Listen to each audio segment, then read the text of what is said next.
A la derecha, David Boldova. A la izquierda, Ángel Conde.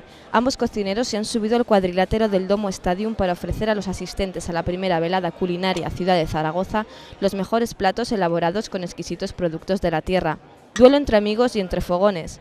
No se han enfrentado, sino que han colaborado para cocinar tanto individualmente como en conjunto varios platos. Los protagonistas, los alimentos de las diferentes denominaciones de origen de la comunidad. Unos platos de verdura, 2 platos con verduras.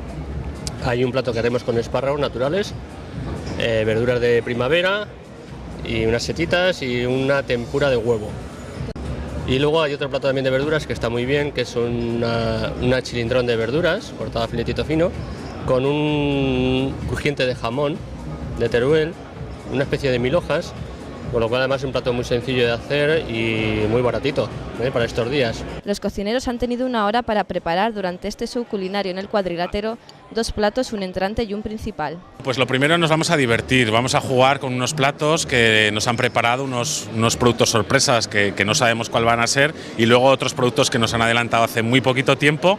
Entonces vamos a colaborar los dos, vamos a hacer algún plato individual y los otros platos en colectivo, y luego, si nos da tiempo, haremos un plato de alta vanguardia culinaria, que haremos un poquito de participación entre los dos y utilizando las mejores técnicas que conocemos. Asimismo, durante la primera parte del evento, los invitados han visitado las diferentes áreas temáticas y han degustado alimentos de las distintas denominaciones aragonesas. Jamón, queso, cavas y frutas han hecho las delicias de los asistentes.